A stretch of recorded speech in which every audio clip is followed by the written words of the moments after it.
Are we live? I think we're live. I was like, wait and see. I don't want to talk to myself. I do that enough already. Oh. Oh, I started that a little too early. You guys get to see me wiping my face. Splendid. So, welcome to 46 After Hours episode. I am yours for an hour, here to answer any and all questions that I can answer. And let's just talk tech, talk whatever you guys want. I appreciate y'all stopping by this lovely Saturday night / Sunday morning, afternoon, wherever you live on planet Earth time zone. Just had myself a nice serving of pizza rolls, which is the thing to cook. You're not even really cooking them, you're just reheating them. But yeah, while Lisa's not here, it's been pretty rough. I've been surviving on pizza rolls and bowls of cereal. Occasionally I cook dinner for myself, but it's just, it's so time consuming, and I don't always cook the best, especially when it's something crazy. Like I don't do any complex dishes. Like it's all separate foods. Like I'll cook mashed potatoes and I'll cook some steaks, and that's what I'll do. Like it's very simple. I might like throw some frozen vegetables into a pot of boiling water and call it a day. That would be yeah. That's typical dinner here at Greg and Lisa's household when Lisa isn't here. So let's see. We're going to get started. Stay frosty. Do you miss being an engineer? I wasn't really.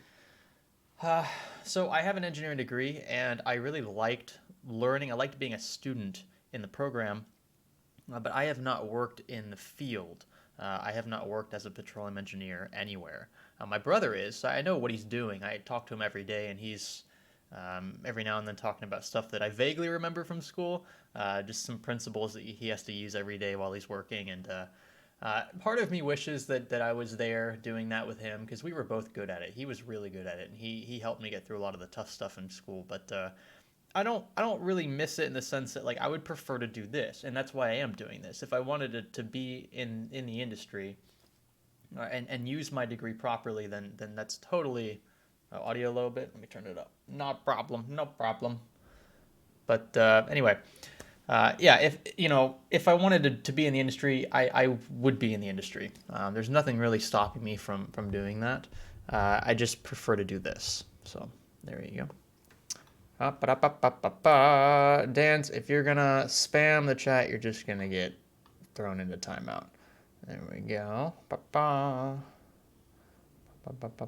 Ooh, question. Okay, good question here. Can you eat a whole large pizza in one sitting?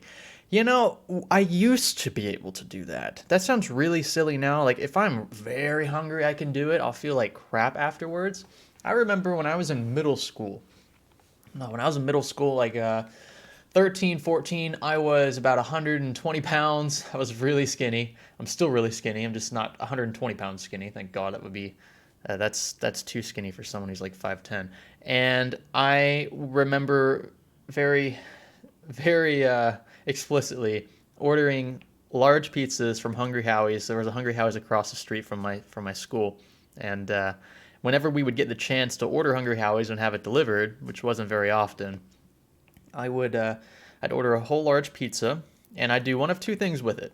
So I would either eat the whole thing myself, which I could do that, or I would sell the other half of the pizza for like $1 a slice. So the pizza cost $5.99 at Hungry Howie. I think back then it was like $5, and I would take I'm getting pretty close to peaking there. I just moved the mic a bit closer, so I should probably adjust just in case. I'm gonna turn myself back down just a little bit. So I would take that pizza, sell half of it for $1 a slice, and I would basically pay for the pizza itself. And so I'd eat for free. I'd get better food than cafeteria food, which was garbage. I'm sorry, lunch ladies. It's just how it is. And we'd all get good food. My friends looked at it like, oh, $1 a slice. Well, a cafeteria meal cost, I think at that time, like $2.50, $2.75, something like that per meal. So, and you were getting garbage food, and it wasn't a lot of food. So you could pay the same price to get 3 pieces of pizza that would fill you up a lot more and taste a lot better. So that was my young entrepreneurial spirit before I even realized that that's kind of what I would be doing for a living 10, 15 years later. So pretty awesome. That was fun. Anyway, I'm gonna scroll back up just a little bit here. And let's see, I missed some questions. I know you guys are awesome. What's up, Cody? Good to see you again, man. Cameron's asking if the Vega 56 is still a good GPU, and it definitely is. That's why I showed it in, I used the Power Color Red Dragon Vega 56 card in some of our recent graphics card reviews, just to show how good it is for around 200 bucks. If you buy it used, I think it's an even better deal. If you can find it new and it's still around 250, 275, I think.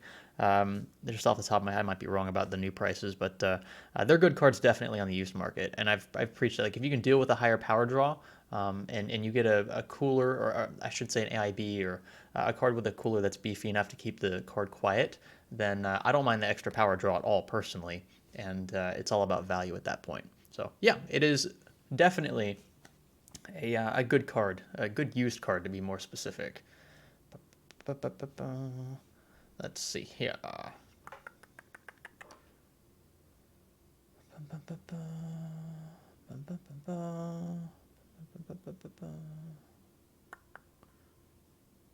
For those asking about Pepsi, Pepsi is... Oh, there she's right there.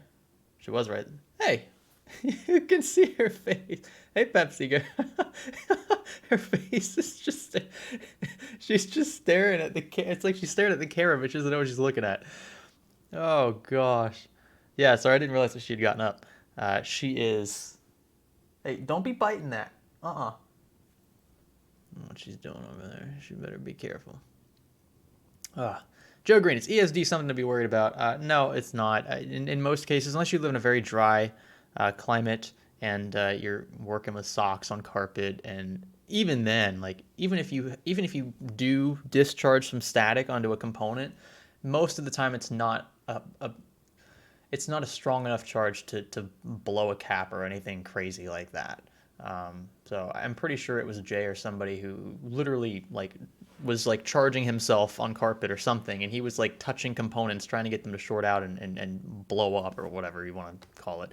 And as far as I'm aware, he couldn't get that to happen. So that's one case. I work all the time on carpet. You can see it behind me, and I am almost always wearing socks just because I like wearing socks. And so, I'm exposed to it quite a bit, even though it is pretty humid here. It's about 80% humidity most days, at least. I've never run into that issue, and I don't expect you will either. The anti-static wristbands or ankle bands, or whatever you call them, it's like an extra safety feature that you really don't need. You just do it just in case anything catastrophic happens. I just never run into that issue myself. Let's see. In Angel, I already have a mod mat. It doesn't fit on that. Like this desk here is a 24 by 48, I think, which is roughly the size of the mod mat that I had. But I had to use it on a smaller desk in my old studio, and so I had to cut it down a bit, and it fit that desk perfect. But now it's not so... doesn't look so great on this desk because I cut it down, so I kind of ruined it myself. Also, it got really dirty really fast, and it's kind of tough to clean, and it just didn't look as good on camera after a while. But these desks are pretty cheap. These desks are like 120 bucks.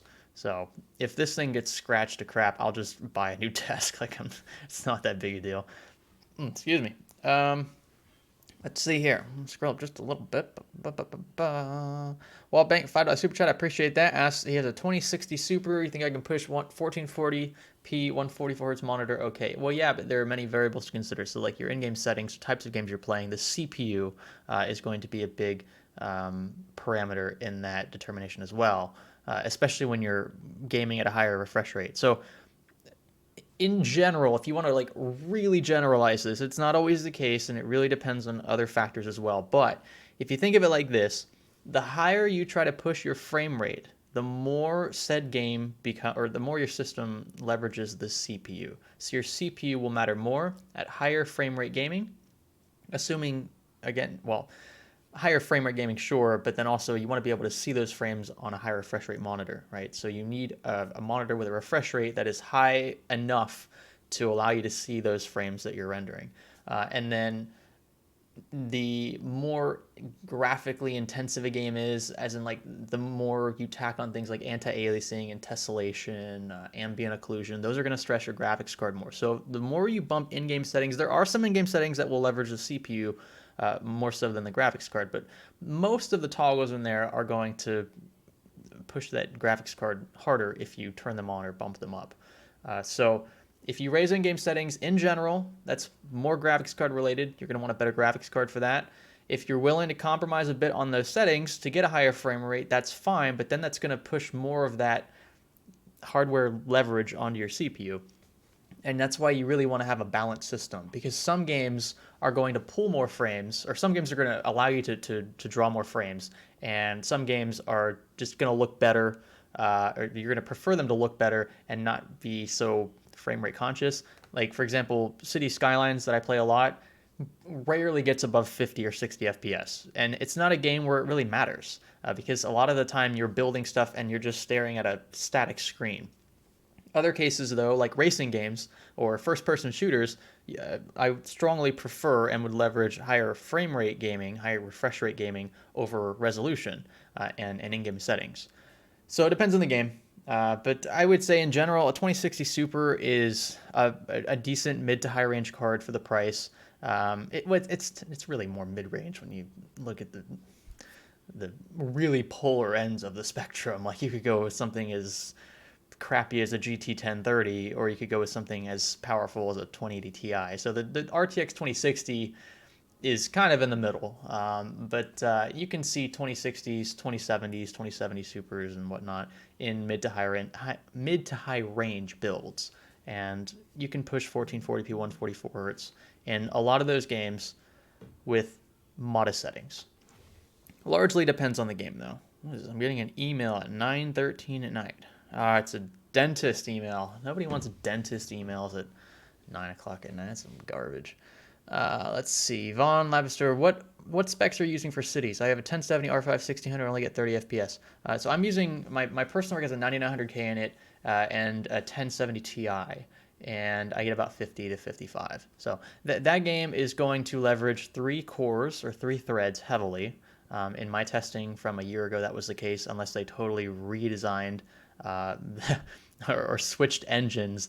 That's only a 3-thread game. So IPC is going to matter a lot. The R5 1600 will struggle a bit more in that regard. And then graphics, I mean, really the only toggles you have in City Skylines for graphics, apart from mods, which will totally change the playing field, are like anti-aliasing, draw distance.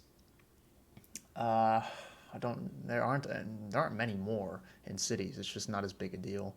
Let's see, Bazinga, did you get lease permission before you got the stuff for your car? I always do. There were a couple things that I didn't.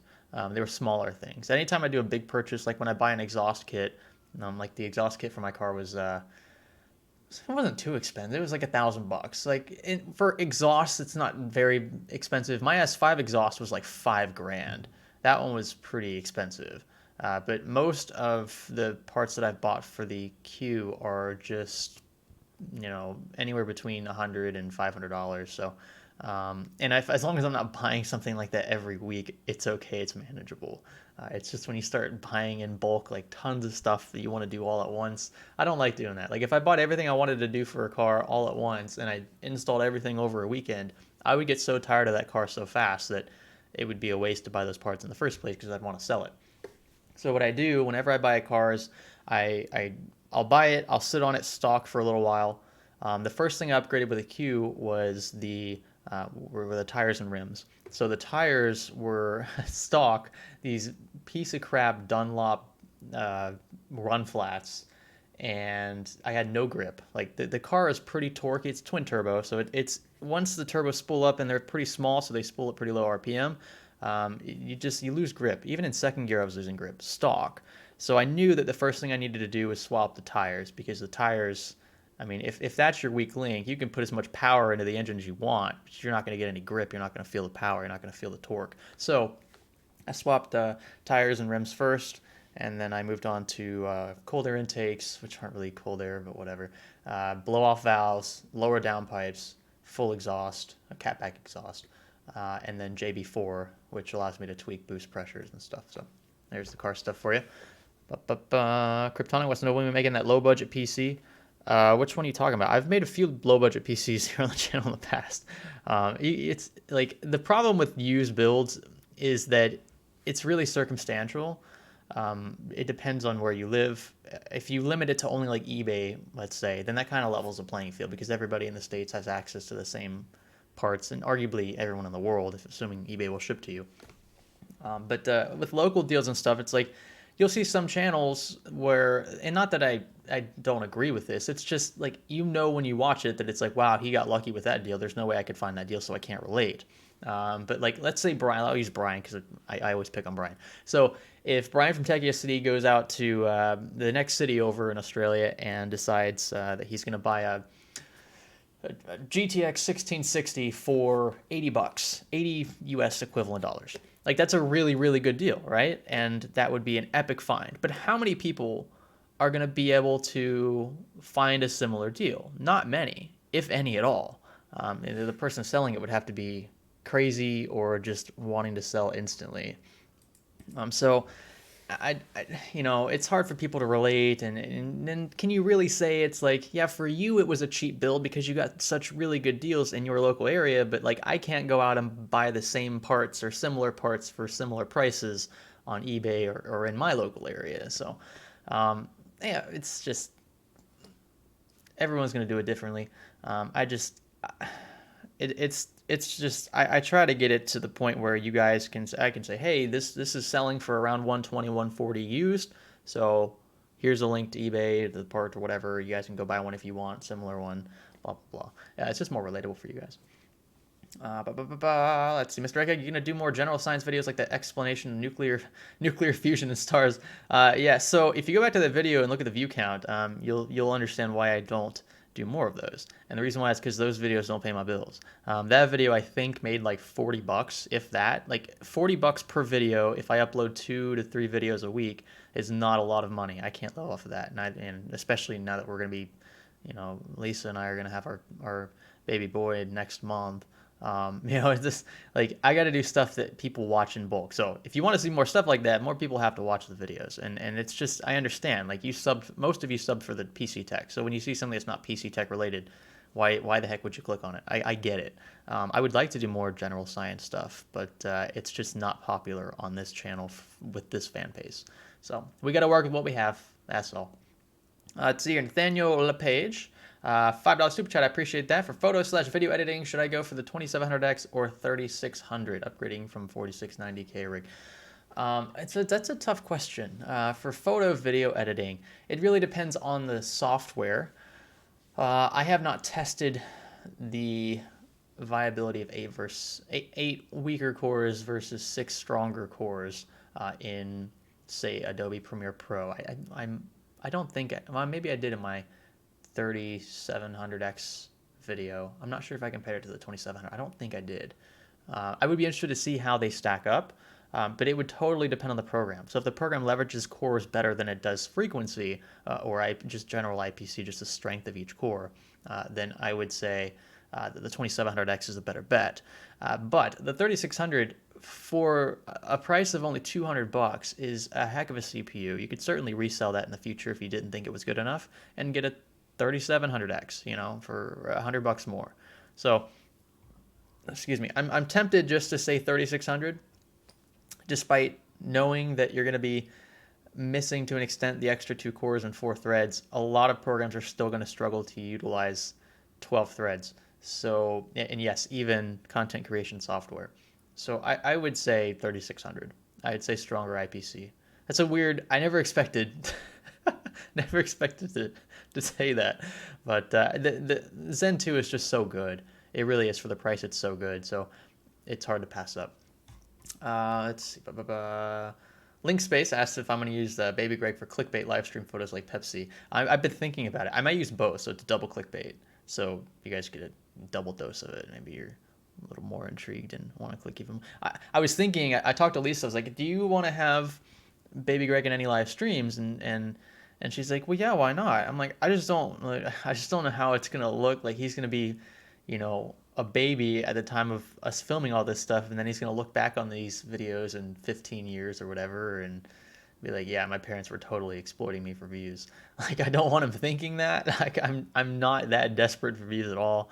I don't, these look at my title for this live stream. Like it is the least clickbait title ever. Like it's literally a live Q&A. Ask me anything.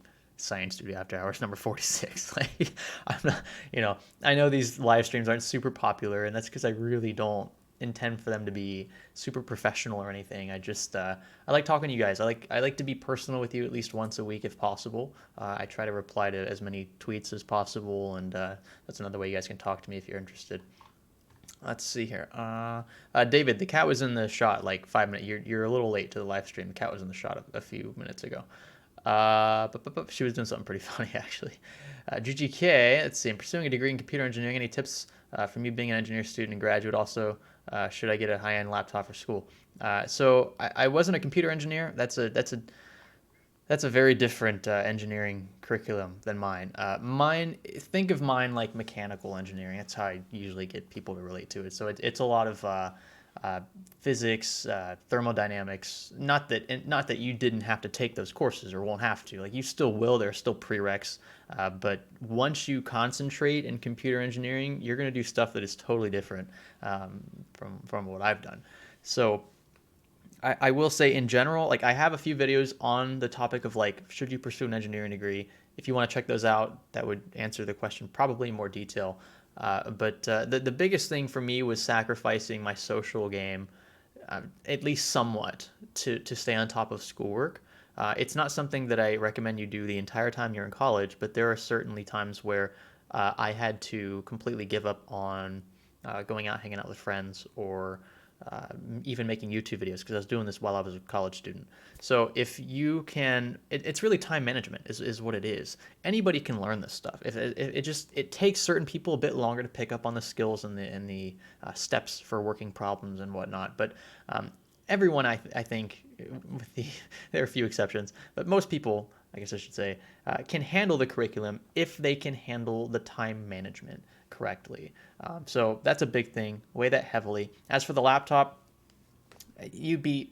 unless you're doing some crazy GPU accelerated renderings and stuff, if you're just coding, you'd be fine with a 13-inch Ultrabook, to be honest. Make sure it has like an MX 150 or 250 that at least Core i7 preferred, at least 16 gigs of RAM. And you can get those Ultrabook style for anywhere between $1,000 and $1,500. Or if you want to go with a larger laptop for the same specs, they're typically a bit cheaper than Ultrabooks because it's more expensive to cram more tech into a smaller footprint, right?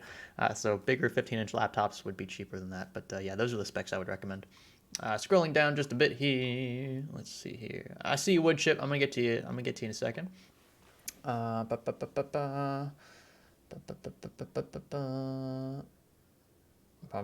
Mr. Hagen. No, there are. He says I can't ask you literally anything because you don't know the answer to every question. That's true, and that's why I encourage you to ask those questions. Because if I don't know the answer, then I will go back and read it up. I'll make a video on it, or I'll address it in a future live stream, or I'll address it on Twitter or elsewhere. Like, I want you guys to stump me. Like that's part of my learning process as an individual as well. I don't claim to know everything. I definitely don't. On most of this stuff, I learn with you guys when I make the videos. That's why I say thanks for learning with us at the end of every video. If you didn't catch on to that, the past 600 videos we've uploaded. So yeah, no, I encourage it. Like that's the point. If I don't know the answer, it doesn't mean you can't ask me anything. That's not clickbait. Ask me anything you want. Just not guaranteed to give you the best answer yet, because I don't know everything. Woodchip says, let's see, in my opinion, the hardest part of any build is the wiring. Have you considered doing where wires go and why video? Yeah, the issue though is I have uploaded a video to Twitter, specifically Twitter, about wiring front panel cables. I could do a video where it's just like, where do wires go? And that's actually an interesting approach to the topic because we don't really have too many of those videos. They're kind of boring, but they're informative. They can be. The one issue, though, the one thing that would cause me to hesitate is the fact that every motherboard has its connectors in different places. So like fan connectors, for example, like I could say this is what a fan connector looks like, but you could like Google that in 2 seconds, or like you could literally read on the motherboard, it says fan one, or like CHA fan, chassis fan one, or CPU fan one. Like pretty self-explanatory, right? And the keying is obviously, it's biased, so you're only going to be able to plug that in one way. So that, I don't know if you're talking about that stuff, if you're just talking about front I/O connectors or like HD audio and stuff like that. HD audio is also typically labeled on the motherboard, or it's at least in the manual. So if you want to read the manual, that's another way to do it.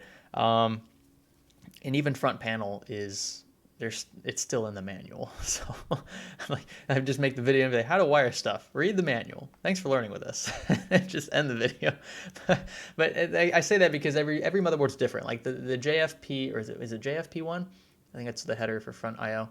Can't remember. But that's going to be like conventional. It's going to be the same pinout for every board, but that pinout will be in a different location on the board.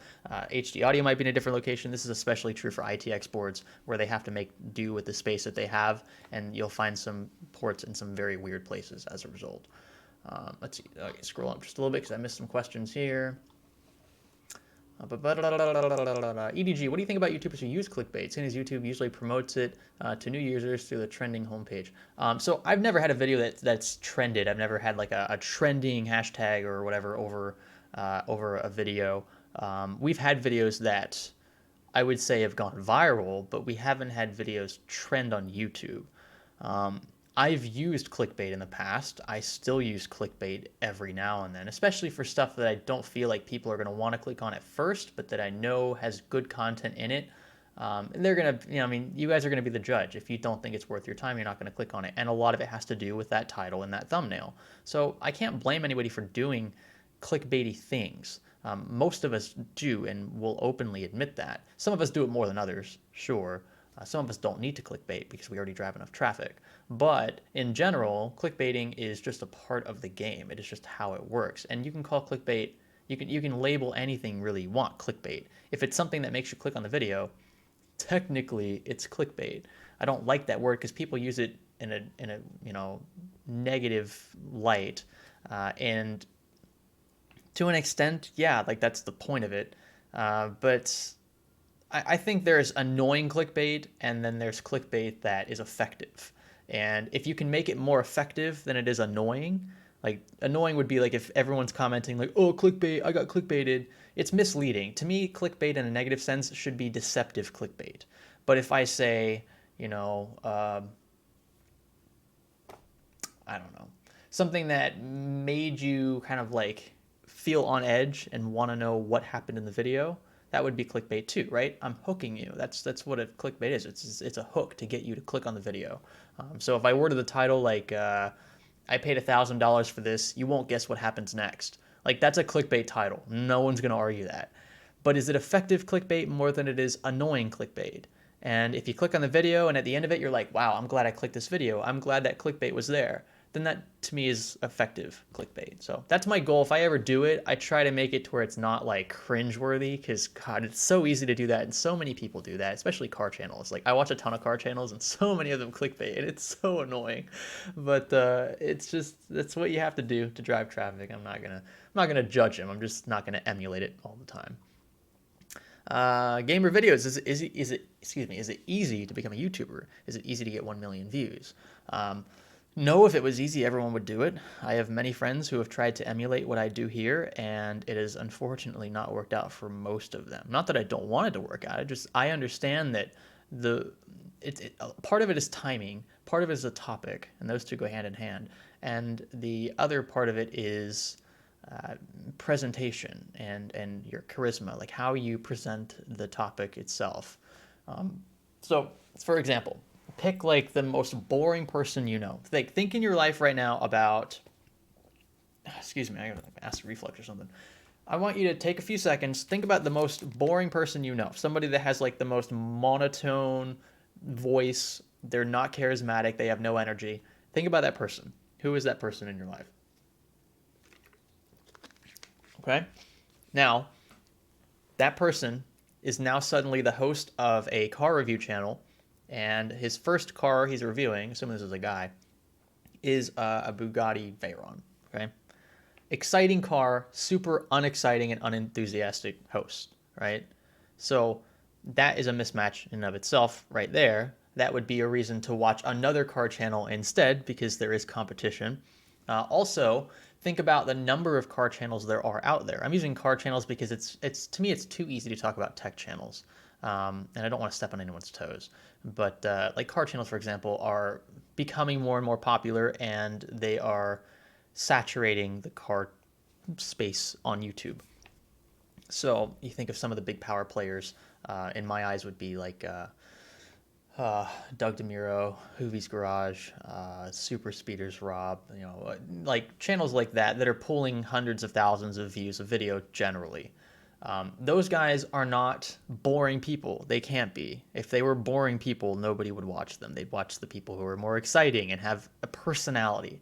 Doug DeMuro is successful, I believe, not because of his mediocre car reviews. I don't think they're the best car reviews out there. I think his personality makes up for it. He shows us cool quirks and features, sure, but other channels do the same things, Like he might not, he gets specific. I'll give him that. He does get more specific in certain videos and certain things in cars and stuff, and that's part of the reason that he's set apart from others. But his personality, I would say, is his biggest selling point, and I think he'll admit that. And I think a lot of the reason why people watch him is because it's Doug DeMuro. Who doesn't want to watch Doug? I want to see the Doug score. I want to see what he says is quirky next. I want to see how quirky Doug can be in this video. So, just to use car channels as an example, yeah, I think that. It depends on the market. If it's saturated already, it's going to be really tough to get into the car video space if a lot of people are already doing it. So there's more competition in that sense. I think I got in at the right time, and I think that it would have been nice to have gotten in at like 2012, like some of the big players. If I had started as early as Paul or Kyle or Jay or any of them, like I feel like I'd be closer to them at this point in terms of sub count and pull. That's just what I hope would happen. There's no way of knowing for sure. But it's definitely an advantage to start earlier. So if you're thinking about doing it now, try to make it, something that's unique and not something that's already being done by dozens and dozens of other channels. That's just my 2 cents. No, no pun intended. No knocking on Jay. Let's see, scrolling up a bit here. Raphael's asking if I think Intel can compete with AMD with their new GPUs. I have no idea. I haven't seen anything about Intel GPUs yet, but I'll be sure to let you know. Big Bubba's asking if I'm going to LTX 2020 next year. I am pretty sure I'll be going, unless I'm not invited. I'm pretty sure I'll be there. It's a long flight for me. That's literally across the continent, but it was really fun. I would do it again in a heartbeat. So as long as I'm invited again, or even if I'm just over there already for something else, I'll just go up there myself and stop by. I don't need to be a featured guest or anything like that. I just really like the atmosphere and meeting all the people that I met. It was really awesome, like something that I haven't experienced before at any other trade show or anything like that. So very fun. Let's see.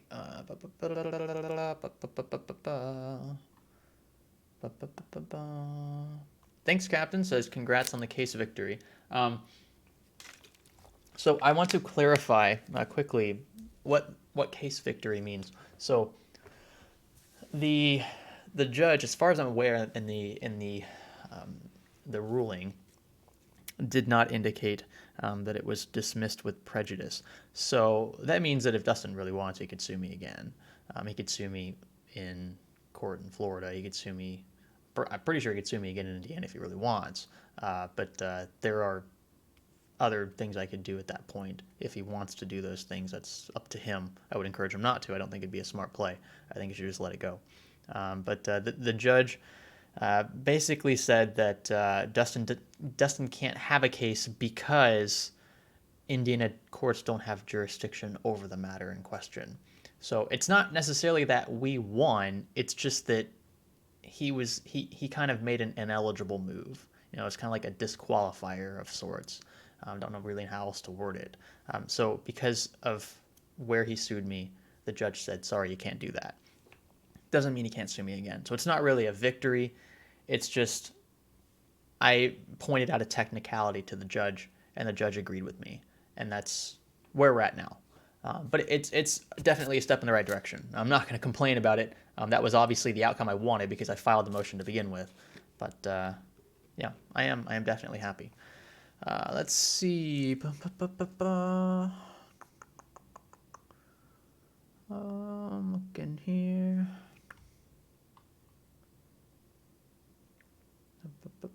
Ruination says, "Yo, Greg, you by far are the most responsive tech YouTuber. Not once have I tweeted and you not reply. That's a big part of why I keep watching." Wow, I appreciate that. Yeah, it goes back to the competition again in the space. Like there are tons of people who do very similar things to what I do, and so one of the ways I try to set myself apart is to reply to as many people as I can. My wife will attest to this. She's driven so crazy by the attention I give to my phone, and it's not because I don't want to spend time with her or anything. It's just because I'm working, quote unquote, working a lot of the time, and the part of part of working in this industry is being active on social media. And so I try my best to go through every tweet and reply possible. I do that at least 3 or 4 times a day. Is that unhealthy? Uh, yeah, it's unhealthy, but it's a part of the game here. It's a part of the culture. Again, in this industry, I just think it's something that I have to do to be on top of. I want to feel like my fans are engaged, and I want them to feel like I am engaged as well. To quid pro quo. So I appreciate that. Thanks for pointing that out. Oh, sorry about that. Okay, let's scroll up just a little bit here. Just a little bit. From the font of all garbage. Congrats on the kid. I didn't know that. I appreciate that. Thank you. I don't BG for for fortification. Or were you affected by the recent hurricane? I was not. I live in Panama City, which is in the Panhandle. It is on the Gulf Coast. That hurricane didn't do anything. Last year I was affected. If you type in Hurricane Michael Science Studio, my parents' house was completely destroyed by Hurricane Michael, which was also a Category 5 when it made landfall in my city. And that destroyed a good chunk of my city, and it's still recovering big time. So, yeah, I was really hoping that one wouldn't hit us because we're still rebuilding from the one that hit us last year. Wasn't as strong a Category 5, but still a Category 5 nonetheless. Um, I remember my parents were in their house and they told me that they went to the garage because they heard the garage. Like my dad's got sports cars in the garage. He didn't want to get messed up or anything, and so he was trying to hold the garage door closed because the winds were so strong, 150 what 280 200 and something mile or yeah, it's like upper 200 kilometer per hour winds, like 250 to 300 kilometer per hour, 160 or so mile per hour winds, and I think that's like 270 kph. I don't know, something like that. But those are really strong winds. It's like borderline weak tornado winds, and you're getting your garage door literally sucked out because the pressure change and the wind speeds are so strong that it's basically trying to just destroy any weak foundation it can. It's ripping off roofs. That's what happened to my parents' house. The roof was completely destroyed. And then once the house gets soaked, it's done. It molds and you have to rip all the drywall out and everything. So it was pretty gross. And we took down pretty much every sheet of drywall that we could in the house before my parents sold it to. It was just an investor. They rebuilt the house and I think it's on the market now. But yeah, that was pretty crazy. That was a very crazy time, and I was just really hoping we didn't get hit by that one again. Not that I wish anyone else to get hit by it, but I was really hoping, of all the communities at this point, one that's already been hit by a Cat 5, was really hoping it wouldn't get hit by another even stronger Cat 5 at this point. Okay, scrolling down just a little bit. Is Ryzen 5 1600 still viable for $100? Yeah, I would say what is even more viable than that is the Ryzen 5 2600 for $120. And we actually built a PC you guys will see on the channel in the next few weeks that uses the Ryzen 5 2600 for 120 or $130 that it's going for new on Amazon. So pretty good deal for a one gen old Ryzen chip, if I do say so myself. And yeah. Okay, let's see. Scrolling up here. Dan Kim, is it necessary to add front intake fans for the NZXT H510i with stock Wraith Prism? Watch my video on the H500. H510i is the same case. Watch my video on that. The short answer is no. The front panel is restrictive enough, and the fans are pushed too close to that 90-degree turn and that left intake on the next to the front panel that it really doesn't change much at all. At least it didn't in my testing, throwing two fans up front. So go watch the video. It'll explain all of that in much more detail. But yeah, the H500 is a peculiar case in how it behaves airflow-wise. Do you think the GTX 970 will be obsolete in 1 to 2 years for 1080p gaming? Again, Logan, it depends on the game that we're talking about here.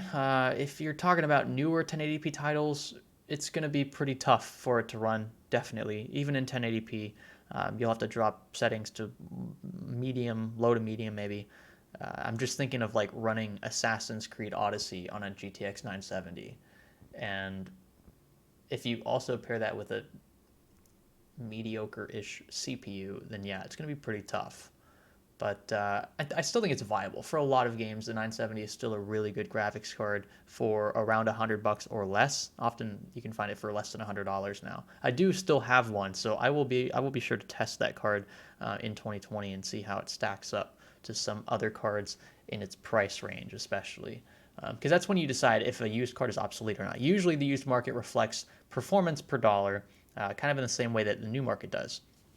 And it is also determined, those prices adjust according to the new market, not just the used market, right? So if NVIDIA releases a card that is as good as a GTX 970 for $100 in 2020, or AMD, it doesn't matter, either one, I'm just using NVIDIA because the 970 is an NVIDIA card. But let's say NVIDIA releases a $100 card that is as good as a 970, consumes less power, has more VRAM, right? You would expect the 970 to fall in price below that $100 mark. Why else would you buy the 970, right? It's a used card, and you're paying the same price for the same performance with higher power draw. It just makes no sense. So the used market has to adjust also to the stimulations in the new market. So it really depends on what NVIDIA does next and how those 970 prices respond. But let's see. Connor asks my thoughts on the iPhone 11 lineup. Pretty good question. I know you guys, like, most of you hate Apple. I got that impression when we were making our Apple experiment videos about 2 or 3 years ago. The latest iPhone, we'll start with the iPhone 11, not the Pro. So the iPhone 11 looks pretty good. I think the price is right. I don't think it's too expensive. It's your entry level iPhone is what it's supposed to be. It's like your iPhone XR, but it's or 10R, whatever you want to call it. But it is newer. It's got a faster chip, the A13, if I recall correctly. I'm pretty sure they all have the A13. Maybe I'm wrong. I don't know. Maybe it has the old A12 chip in it. I'm pretty sure it's the A13. You guys will know in the chat. I'll look out for it. But presumably a faster phone. It is supposed to have better battery life as well, which is interesting. The camera's got one wide-angle camera lens and one just normal camera. Cameras have always been pretty good on iPhones, so I've never really used that as a talking point against iPhones. This is coming from a guy who's used the Pixel 3. I know how good phone cameras can be. I know how good phone software can be. I'm using the Note 10 right now. Do I have a reason to switch from the Note 10 to the iPhone 11? No, absolutely not. I have no, like, I might try it. I might try the iPhone 11 just to see, but the Note 10 is already so powerful. It does everything I want it to do. You could switch that out with the S10 or S10 Plus if you want. And yeah, I just don't see the need for anything else. It's going to depend on the user, obviously. The Apple experience has been kind of a mixed bag for me. While I really love how cohesive, fast, and lightweight the operating system is, it is also extremely restrictive in many ways. It is also extremely constrictive in the sense that you cannot, the ecosystem works fine with other Apple products, but when you start to introduce products that do not have Apple logos on them, then it really starts to show just how stubborn the software can be. So to be completely honest with you, the only reason I would ever use an iPhone full time is if I also had a MacBook or an iPad to accompany it. Because what I appreciate more than the simplicity of iOS or even macOS is the interaction between Apple devices. That I think is so seamless, so good. AirDrop works so well. The fact that you can run iMessage on all of your Apple devices, iMessage is something that I really hope Android comes out with something equivalent to that. Obviously not iMessage, but something equivalent to it. I think is really cool. It's always a reason why I've liked iPhones more if I ever use them more. That's really it though. I mean, like Apple products work better together, and that's the point. That's what Apple wants. They want you to buy other Apple products to accompany the one that you already have. So if that wasn't the case, they're not doing something right. But I will say that I have no reason to switch from Android at this point. And even with the somewhat affordable iPhone 11 price taken into account, I just don't see the need for it. That's my take on it. I don't know. I don't expect everyone to agree. Let's see. What kind of gaming monitor do you recommend that looks good? What kind of panel do you prefer?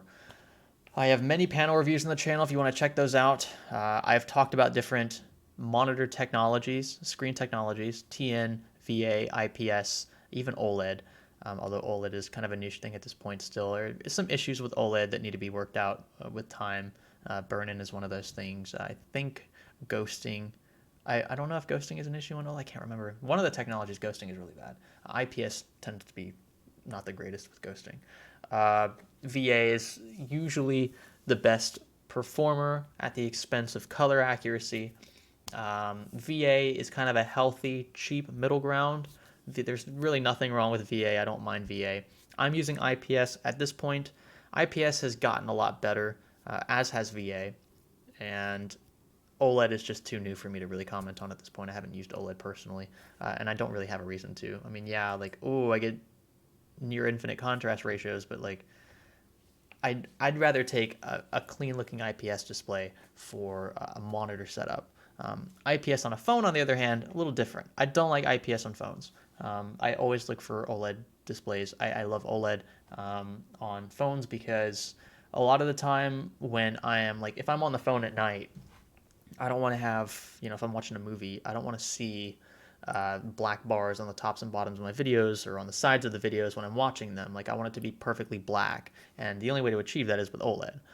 Even if you have zone lighting in LED displays or LCD displays, it just doesn't stack up in my opinion. So OLED is better in certain applications, but for monitors at this point, I just can't recommend it. So I would say the sweet spot is VA for the price. IPS, if you get a really good IPS panel, you're going to pay more for it, definitely. And then VA, if you are a baller on a budget who really just cares about high refresh rates for the price, then VA would be the best bet. Yo, what's up, Tech Tuner Life? Says, what's up, Greg? Good to see you, man. Matt C says, hi, Greg. Hope all is well. Same for you, Matt. I appreciate that. Thanks for stopping by. Let's see here. Scrolling up just a bit.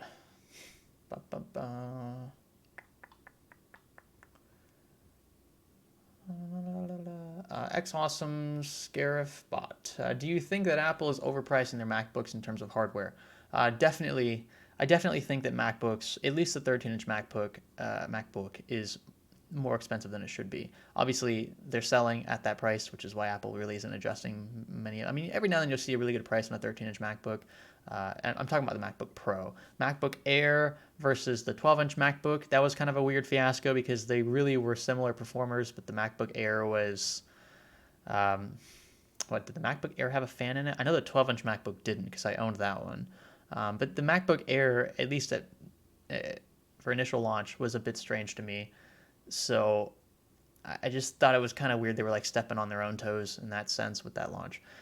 But the 13-inch MacBook Pros, the real Achilles heel for those at this point is discrete graphics. They don't have discrete graphics yet. They're always a generation behind with the tech. And I think it's just because there's so much R&D that goes into this, optimizing that software, or optimizing the hardware. No, I should say the other way. Optimizing the software for the hardware, which takes a while. That's not an easy thing to do.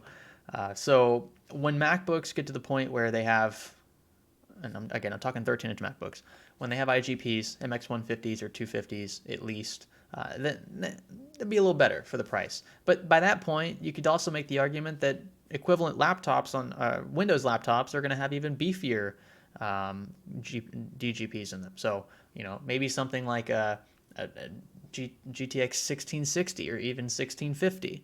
Like, if you can fit a 1650 into an Ultrabook, that's going to be an incredible feat for whoever does it first. In fact, I think there's already 1 or 2 models that do that into a 13-inch footprint. So, this is where we're at now.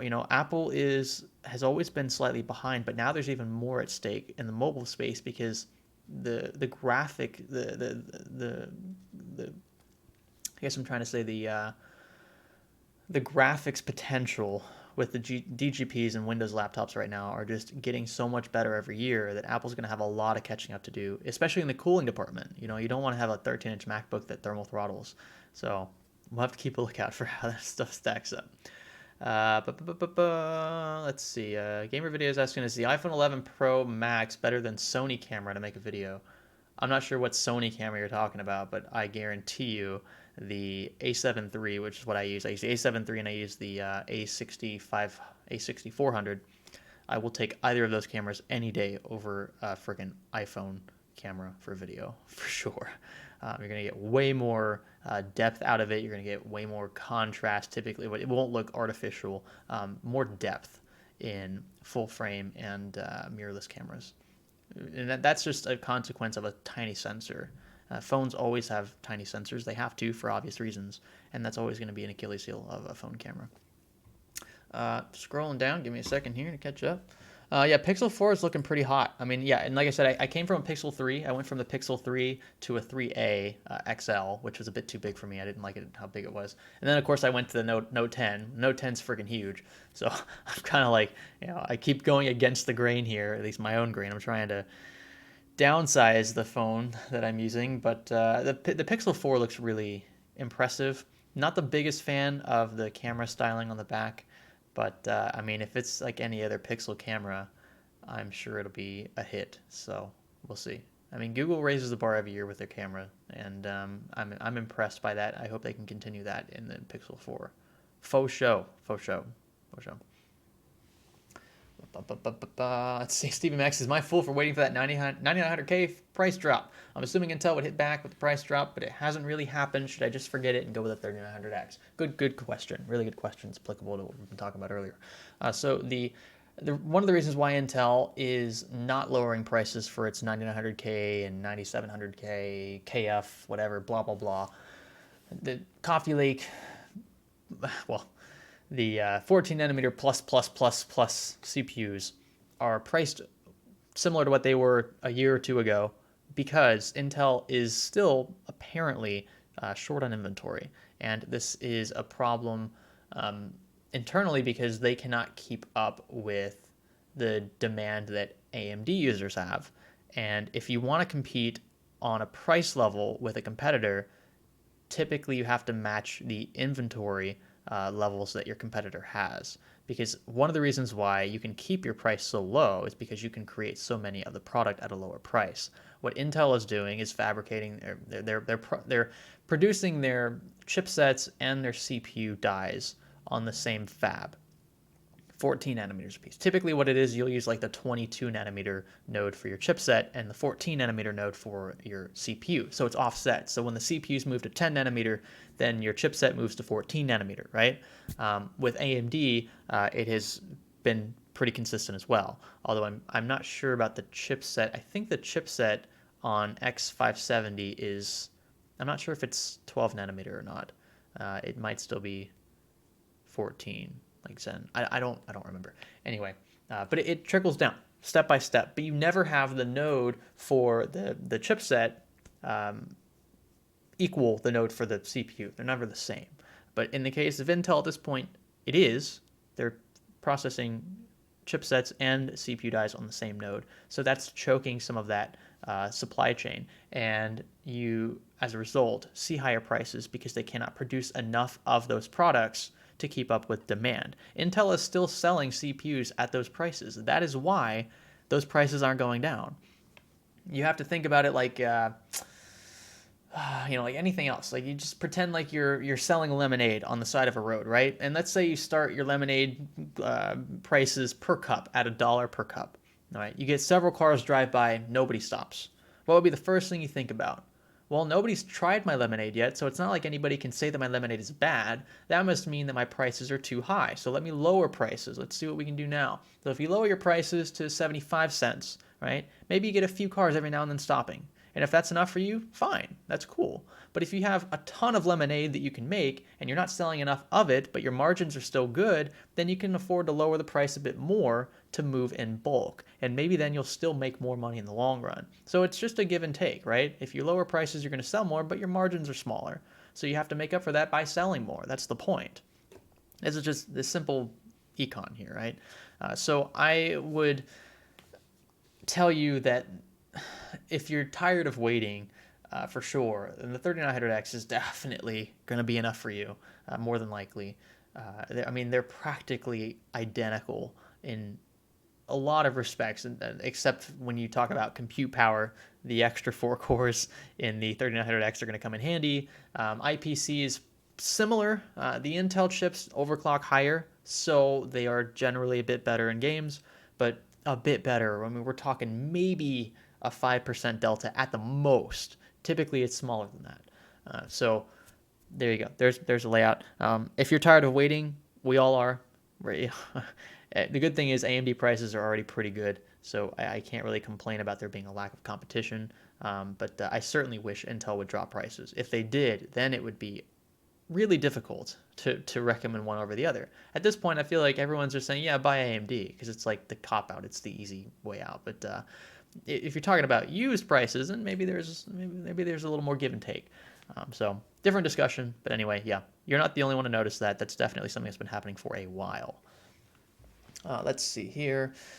Scrolling up just a bit more, got a Big Al 268 says, "Hey Greg, looking for some low-end GPUs for some family members, and I just don't get the prices on 1050 Ti's considering the price drops on RX 570 and 580." So let's go ahead and I'm gonna open up eBay here and just do a quick scan of 1050 Ti's, and let's see what these are selling for. So $100, $100, $104, $105. Okay, so let's say $100 for a 1050 Ti. Excuse me. And then let's do RX 570. Look at that, $80, $90, $90, $80. Some bids here still at about $50, $60, so we expect this to end around $80 or $90. So RX 570s are cheaper on the used market than 1050 Ti's. And what that tells me is that either one, there aren't enough 1050 Ti's in supply, which would cause those few people who are trying to sell them to keep their prices a bit higher because there's less competition, or maybe there's just a really high demand for 1050 Ti's, and because they're selling so fast, people are raising prices in response. It could be either one. They're kind of related to each other, inverses of each other technically, but if you have a reason to buy NVIDIA, then obviously you kind of have no choice. But I would say, this is coming from somebody who's bought many RX 570s and 580s as of late. They are really good values for under $100. Even the 4 gig cards are still fine for 1080p gaming. So if you're looking on the used market, first off, that's a good place to start. I recommend everyone look on the used market if you have access to eBay or something similar with a good buyer protection guarantee. We're going to talk about that in a future video. Stay tuned for it. It's already made. It's public, or not published, but it's uploaded. Yeah, definitely look at the used market, and don't be afraid to jump ship. If you're used to using NVIDIA graphics cards and you want to stick with NVIDIA, but you just don't see anything that's as good as AMD for the price, buy AMD. There's no reason to be brand loyal, especially in the used market. Like in the new market, okay, well, yeah, I want to support a lot of people right now I think are buying AMD CPUs and graphics cards because they want to support AMD. They want to support the underdog. When AMD's not really the underdog in that sense anymore, even though market share is still somewhat skewed. That's fine. You spend money how you see fit, but if you are just looking for the best value, then you cannot be brand loyal, because by definition, you are restricting yourself to a certain chunk of the market that could potentially have better value. So be unbiased when you're looking. I don't know why you I mean, if you're looking for 1050 Ti's and you were let down and now you're like, oh, I got to go with AMD, you're not going to be disappointed with a 570. I'll tell you that right now. For the price, you really won't be, especially for like $80. Like those are dirt cheap cards that perform really well for $80. Part of the reason why is because of cryptocurrency mining as well. The AMD cards were better for that, for the price, mega hash per watt, whatever ratio you want to use. And so those have been flooding the market as of late. They were especially about a year ago, which is when I was buying a lot of them. And so, yeah, that's another reason why as well. But jump on it, man. I mean, if you have no reason to buy NVIDIA, then go AMD. That's what I would do. In the used market, AMD cards typically are a bit better value anyway. Let's see. Scrolling up just a little bit here. I missed a few questions. We're going to wrap this up here pretty soon. I got to go to the car meet. That's started 30 minutes ago, but I'll show up. I'll be fashionably late. 2H2K says, love your vids, bro. I appreciate it. Thanks for stopping by, man. Let's see here. Scrolling down.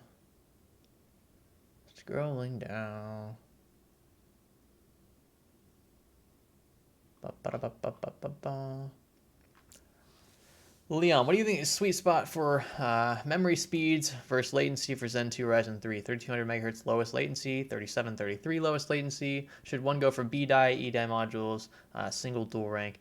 Okay, so that's a loaded question. I appreciate it. This is something that other channels have already done extensive research on. I would defer to them for sure if you want a very quick and dirty answer. But I shouldn't say dirty. This is going to be the quick and dirty answer right here. There have been... I've looked specifically on sites like Puget Systems where they've run tests on latency and how CCX latencies change according to RAM frequency and cache latencies and timings. So in general, just a quick synopsis of why this matters for Ryzen. If you notice in an Intel system, you could put cheap DDR4 2133 megahertz. It'll perform roughly the same as a really fast kit, 3200 megahertz, for most applications, especially games. And the reason why is because those tendencies are not tied directly. There are reasons to go with faster RAM for Intel, yes, but those, in the case of gaming, are not necessarily that pertinent. For AMD, different story. For Ryzen, I should say. All three generations of Ryzen have CCXs, which are clusters of cores, and they're tied together on by the Infinity Fabric, which is like a super fast network of highways, think of them like that, for data transfer. So inside each CCX, cores are literally super fast, right? The latencies between cores in each CCX are very small, very, very low. That's good. You want low latency. It means that your data can be processed faster, you can see images on screen faster, loads faster, things like that, right? So when you then want two CCXs to communicate over the Infinity Fabric, well, that's a much longer strand first off. The bandwidth there is, all this stuff's going to play a small role, but it all adds up. So latencies between CCXs are significantly higher than the latencies between cores in a single CCX. And it just so happens, the way AMD designed this is that RAM frequencies and latencies are tied to the Infinity Fabric speed. So the data transfer rate over those Infinity Fabric highways are dependent on how fast your RAM is. And that means that for Ryzen builds, you will see noticeable improvements in many tasks by opting for better, more expensive RAM. The sweet spot that I have found, or that I typically recommend, you want at least 3000 megahertz with the tightest timings possible. If you can get to about 3600 megahertz, you're going to sit at what I would call the optimal spot. Now, 3600 megahertz RAM is pretty expensive, especially with tight timing, Samsung B-dies, for example. You will pay more than likely well over $100 per 16 gig kit. You want to run dual channel. That is preferred, obviously. You generally want to stay with just 2 modules instead of 4. There are reasons for that. I don't know specifically why, but I know that is a thing. That is something I need to research more about. And if I make a video on this, I will dive into that. But I've definitely noticed an improvement sticking with just 2 modules. So I would say no faster than 3600 megahertz because you're going to pay a lot more for like premium kits that hit 4000 or higher megahertz. And then you're also going to have increases in timings as well, which is kind of counteractive to that, right? So you want the highest memory frequency possible with the lowest amount of timings, the shortest, I should say the fastest timings, which are the lowest numbers. So when you see like cache latency 16 18, 18, 36, or 38. Those are your timings. You want those numbers to be as low as possible, but you want your frequency to be as high as possible. And both of those things will affect how quickly the Infinity Fabric allows data to be transferred between CCXs, right? And the PCH, other aspects of your system. Well, in the case of Zen 2, it would be the I/O as well, because it's a chiplet design, remember? So there's a quick encapsulation of why it matters for Ryzen, and in my experience, around 3600 megahertz, between 32 and 36 is optimal with the tightest timings.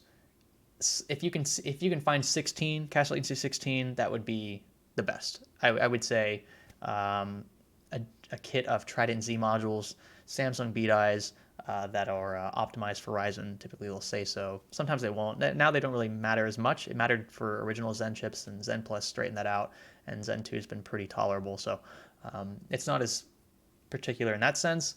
But yeah, there are certain. I've always been a fan of beat eyes for sure. 32 to 3600 megahertz, cache latency 16, 18, 18, 38, somewhere in that range will be optimal for Zen. So yeah, here you go. I might have said a few things that were kind of off base, but I was trying to summarize that as fast as I could. Good question. And yeah, again, I defer to the channels that have already done this research more so than I have. I can just give you the basics, the summary, but they certainly know more about that in this case because they have done those tests firsthand. But it's all about latency, right? You want the shortest or the fastest latencies possible. I don't want you to confuse the two. Like you want the latency number, the time in milliseconds to be small. And because of how Ryzen is designed, the Infinity Fabric has very, very tight dependencies on system RAM. All right, let's see. One more question here. Alpha Star asks, are Gigabyte graphics cards of good quality? I have not had an issue with Gigabyte graphics cards as of late. I'm sure you're going to find people who are going to swear only by ASUS or swear by MSI or whoever. But I have not personally had a problem with Gigabyte cards. I have no problem recommending them. I mean, really any of them. Like, especially now, there's a lot of competition, and the graphics cards are pretty hot now that we have AMD competition.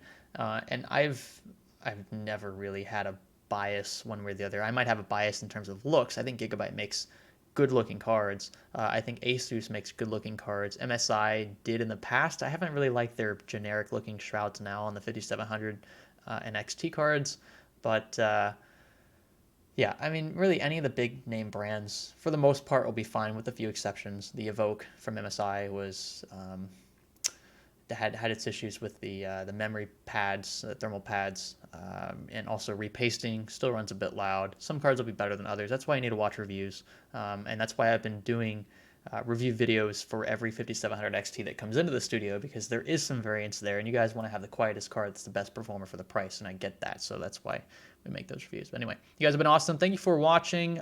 We will kick things off again next week, and then the week after that I'll be in Germany for the birth of my child, which I'm excited about, and Elisa's excited about that too. She's in Germany, for those who are wondering. I've been apart from my wife for, well, since I met her. She hasn't been able to stay here permanently because she's not a permanent resident yet, so we're working on that. That is almost taken care of. We just have the interview and a few other things with the National Visa Center to take care of, if you're wondering. And I'll keep you guys updated as this stuff progresses. But thank you for watching. I'm sorry if I didn't get to every question. It's kind of impossible here, but I wanted to address as many as I could personally while we're in the live stream. So thanks for watching, and again, stay tuned for the 47th After Hours live stream. This is Cyan Studio. Thanks for chatting with us.